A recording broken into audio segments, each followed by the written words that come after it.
আসসালামু আলাইকুম ওয়া রাহমাতুল্লাহি ওয়া বারাকাতুহু। সম্মানিত ভাই বোন, আশা করছি আল্লাহর দয়ায় সকলে ভালো আছেন। মৌলিকভাবে আমার টার্গেট সেটা হচ্ছে কোন কারণে একজন শিক্ষার্থী কোরআন শিখতে পারছেন না, ওটাকে আমি আইডেন্টিফাই করেছি। এরপরে তার সমাধা করার জন্য আল্লাহ যে তৌফিক দিয়েছেন তার আলোকে বিভিন্ন তথ্য উপাত্ত দেওয়ার চেষ্টা করেছি।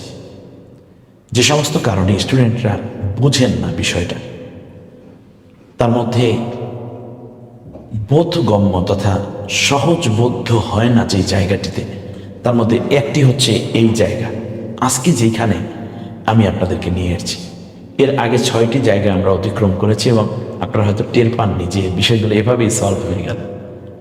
আসুন 15তম ক্লাসে আমরা নিয়ে আসব 5টি হরফে হরকত হলে কেমন উচ্চারিত হবে, আমরা এটা দেখার চেষ্টা করব।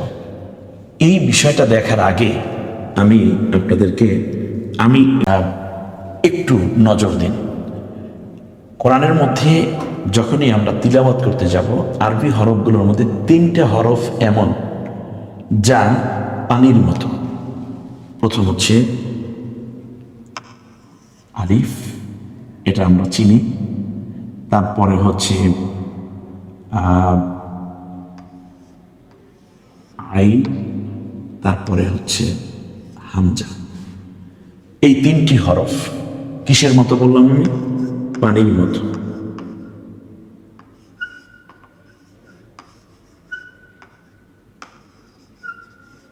পানির মতো, খুব মন দিয়ে শুনুন। পানির মতো বলছি কেন? তার কারণ পানিতে যেই কালার দেয়া হয়, পানি ওই কালারই ধারণ করে। যেমন আপনি রুহ আফজা সিরাপ দিলে পানির কালারটা গোলাপের মতো হয়ে যায়। আপনি যদি নীল দেন তাহলে দেখবেন যে সাদা জামা কাপড়ের জন্য অনেক সময় নীল ব্যবহার করে, পানিটা হালকা নীলচে হয়ে ওঠে। আপনি যদি এখানে হলুদ কোনো ম্যাটার ব্যবহার করেন তাহলে দেখবেন পানির কালারটাই হলুদ হয়ে গেছে। অ্যাটলিস্ট এই হরফগুলো ঠিক তেমনই। এটা যদি আমি বোঝাতে যাই তাহলে এভাবে বলবো যে আপনি জের জবর পেশ, খারাজের খারা জবর উল্টা পেশ এবং তানভিন অর্থাৎ 2 জের 2 জবর 2 পেশ, যখনই আপনি এটা দিবেন এই হরফগুলোতে, তখন সে নিজের অস্তিত্ব ধরে রাখতে পারে না, সে হরকতের মতো হয়ে যায়। হরকত তো বুঝেন, অর্থাৎ জের জবর পেশ, এটা হরকত। আর তানবিন হলো 2 জের 2 জবর 2 পেশ, আর খারাজের খারা জবর উল্টা পেশ। যেমন যদি আমি একটু মানে কি বলে, আমি যদি আরো কাছে এনে আপনাদেরকে দেখাই, যেমন 3টে হরফ আমি বললাম, খুব ঠান্ডা মাথায় নেবেন কথাটা। যেমন এ হলো হামজা, এর উপর যদি জবর দিই তাহলে উচ্চারণ হবে আ, কারণ হামজার একক অ আমি আকার দিয়ে আ বানাইলাম।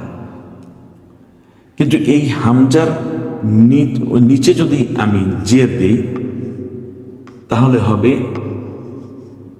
ই। কেন?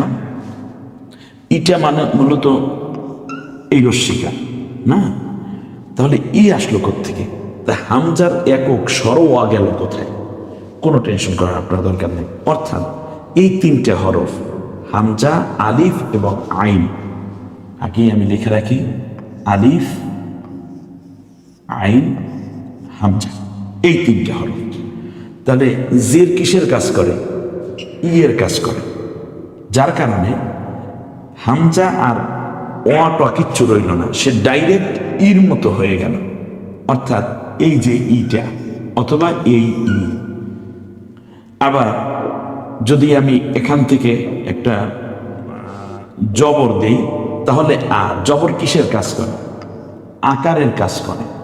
তো দেখুন এখানে আ হয়ে গেল, অথবা এটা আপনি যাই ধরেন, এটা হলো স্বরবর্ণ, এটা হলো স্বর চিহ্ন। আবার যদি এই হামজাকে যদি আমরা পেশ দিই, পেশ কিসের কাজ করে? পেশ হলো রস্যুকারের কাজ করে না, যেটাকে আমরা বড় করে লিখলে হয়তো বা রস্যা উ এভাবেও লিখি, এলো উ, এই পেশও উই মানে রস্যকার উ। তাহলে হামজা গেল কোথায়? এর মানে হচ্ছে হামজাটা হারিয়ে যায় হরকতের মধ্যে। অর্থাৎ সে যদি জের থাকে তাহলে জেরে যে ই এর কাজ করে সে ই হয়ে যায়। জবর যে আয়ের কাজ করে অর্থাৎ আকারের কাজ করে, হামজায় যদি আ আসে তাহলে সে নিজেই আ হয়ে যায়। এই হামজার উপরে যদি পেশ দেয়া হয় তাহলে পেশ কিসের কাজ করে? উ এর কাজ করে, সে নিজেই উ হয়ে যায়। রস্যু হয় অথবা এভাবে উ আপনি পড়তে পারেন। তাহলে এই একটাই না, শুধু এই তিনোটা হরফ এইরকমই হয়ে যায়। তাহলে বোঝা গেল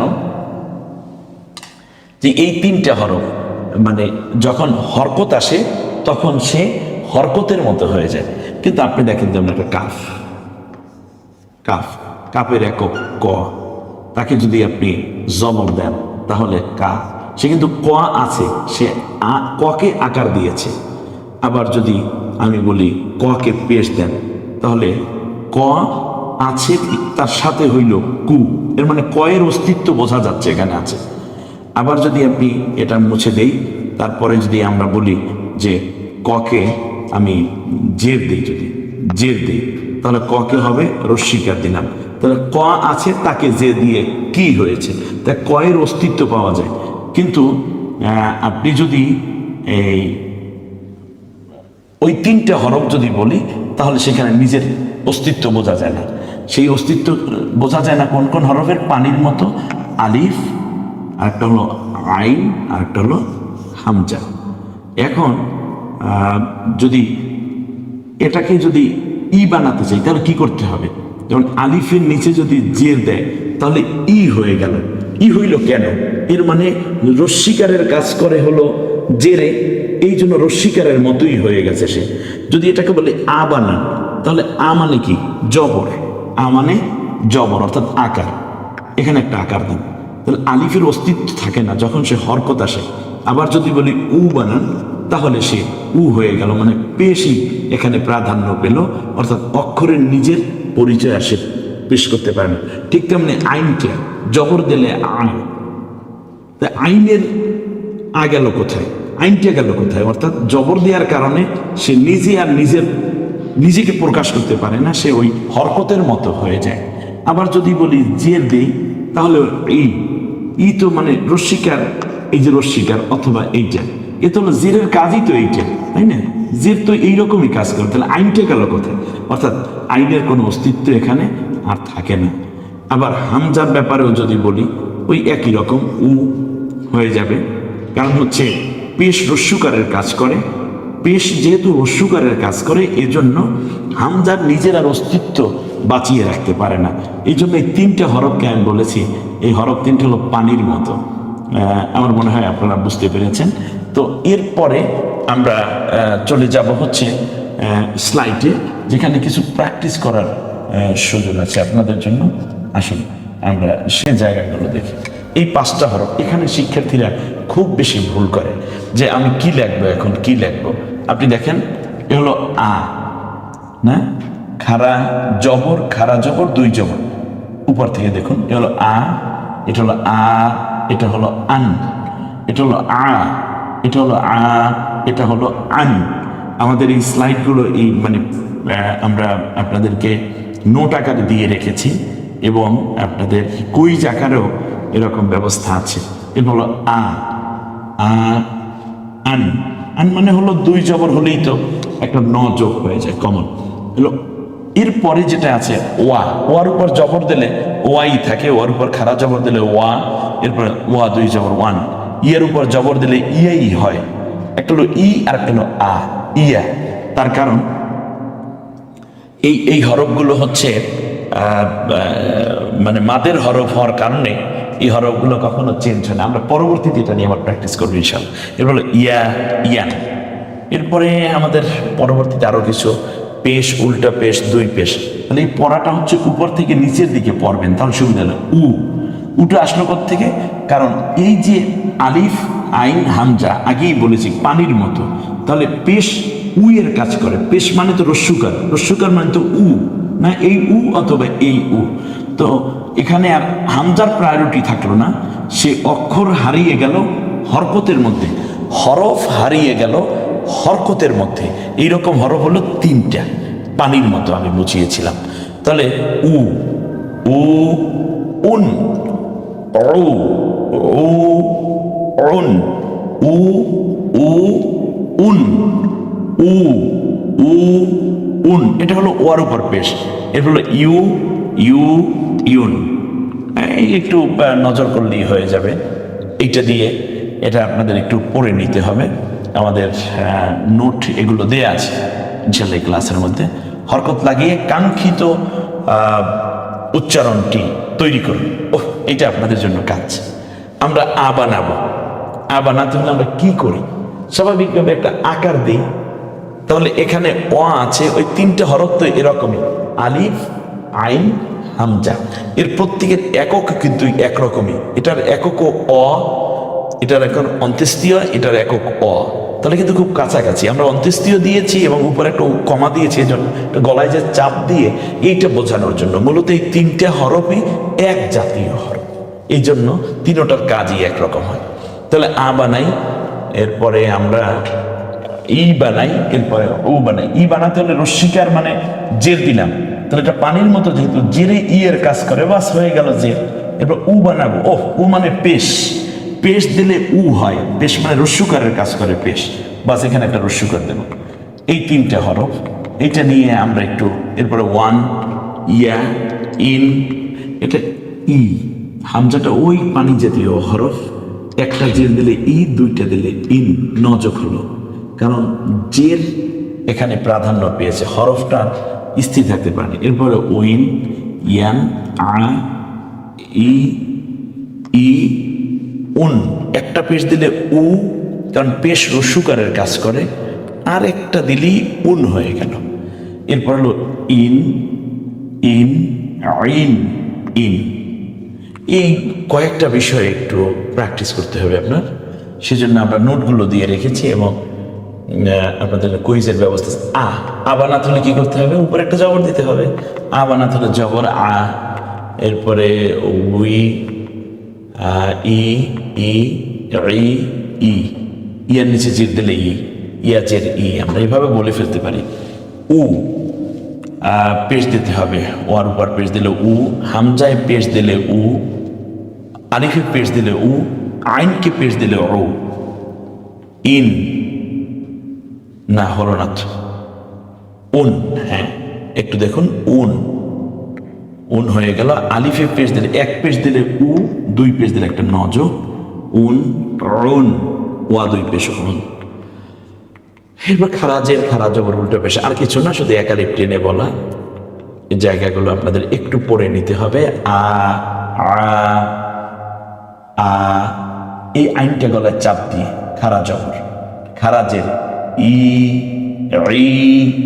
ই, ই, উ।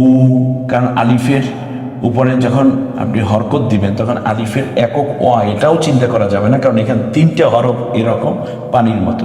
পেশ যেহেতু রস্যুকারের কাজ করে, উ এর কাজ করে, আর এটা উল্টা পেশ, একটু একালিফ টেনে বলবো শুধু, আর কিছু না। এরপরে ও, এরপরে ও, এটা পড়া, এই পড়ার জন্য ব্যবস্থা আছে, আপনারা এটা পড়ে নেবেন। এরপরে হচ্ছে ওয়া, ইয়া, ওয়ান, ইয়ান, ইয়া দুই, ইয়ার উপর দুই জবর দিলে ইয়ান, ইয়া, ওয়া, ইউ, ইয়া ফিশ, ইউ, আমরা পড়ে নেব। উ না, শুধু ইউ হবে। এরপরে ইউন, ওয়া দুই পেশ উন। পরবর্তী উচ্চারণ লিখুন, আই, ইয়া আবাতি, ইয়া আবাতি। আমার মনে হয় এটা তো আপনাদের জানা থাকে, ইয়ার উপর খারা জবর দিলে ইয়া, এরপরে খারা জবর হওয়ার কারণে আমি ডট ডট দিয়ে দেখিয়েছি। এরপর হলো আবাতি, বকে আকার, ত্বকের অস্বীকার। হযরতে ইয়া আবাতি ইন্নী রাআইতু আহাদা আশারা, সূরা ইউসুফের মধ্যে এই আয়াতটা আপনি পাবেন। ওয়া কিনা, হ্যাঁ। এরপরে ইউ সুফু, ইয়ের উপর উল্টা পেশ দিয়ে, এখানে যদিও দেখিয়েছি মূলত ইউ, সকের অস্বীকার, ফকের অস্বীকার। ইউ সুফু, কুফু ওয়ান, কুফু ওয়ান, ওয়া ওয়ার উপরে এক জবর দিলে ওয়া, দুই জবর দেওয়ার কারণে এটা ন যোগ হয়েছে। সাকিয়ান, সাকিয়ান, ইয়ান, মানিউন। খুব চমৎকার প্র্যাকটিস করার একটা ব্যবস্থা আছে।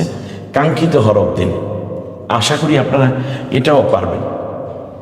একটু দেখুন, ওয়া, ইয়া, ইয়া, উন, ওয়া,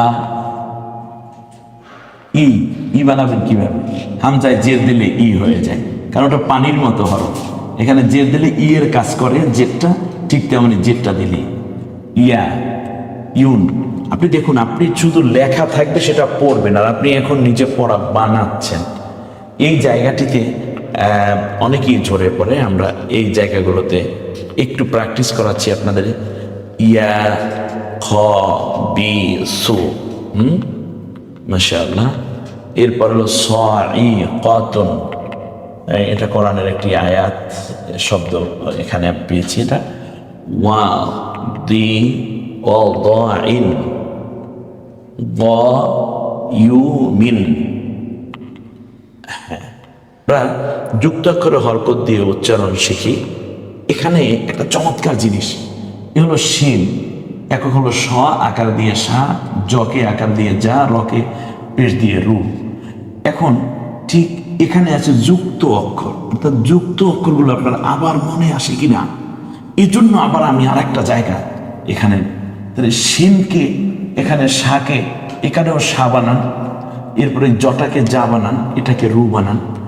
দেখি আমরা এক দুইটা একটু দেখিয়ে দিই, বাকিগুলো আপনারা করে ফেলবেন। সাজারু, খেয়াল করুন, এই যে সাজারু হয়ে গেল। মালিকি, এই মালিকি। আচ্ছা, এরপরে হলো পরেরগুলো আমরা একটু দেখি এভাবে, জাস্ট এ হলো হা, এ হলো হা, এ হলো কাফ, এ হলো কাফ, এ হলো বা, এ হলো বা, এ হলো তা, এ হলো গোলতা। এটা হলো আমরা গুছিয়ে লিখে ফেলেছি যুক্ত করে। এরপরে এই হকে আকার আছে, আমরা একটা হাকার দিই হা, ককে রস্বীকার দিই কি, বকে আকার দিই বা, এরপরে তকে তুন বানাবো, হা কি বা তুন। এই বাকিগুলো যা আছে এভাবেই আর কি। এমনি করে করে আমরা এই পর্বটা শেষ করতে চাই।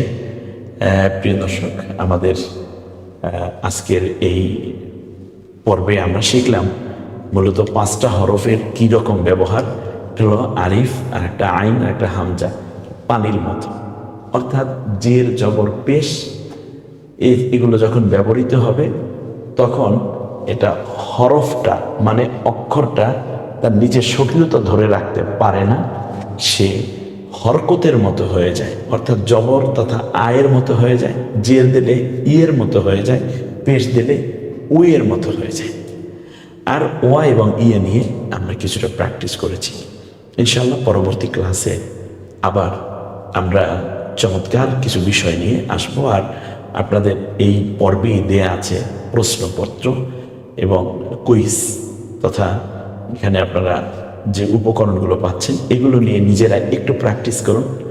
এবং কোনো বিষয় যখন আপনার বুঝতে কষ্ট হবে আপনার কমেন্টস বক্সে লিখে দিন, আমরা চেষ্টা করবো সেখানেও আপনাদেরকে খেদমত দিতে। কিন্তু একটা দাবি, আপনি আমাদের ক্লাস ছেড়ে চলে যাচ্ছেন না তো? ইনশাআল্লাহ থাকুন কোরআনের সাথে, চলুন নাজাতের পথে। এরপরে আরো অনেকগুলো পর্ব আসবে যেগুলো এই পড়াকে আরো সহজ করে দিয়েছি ওখানে। ইনশাআল্লাহ আমরা কোরআন শিখবো। আল্লাহ সেই তৌফিক দান করুন, আমিন।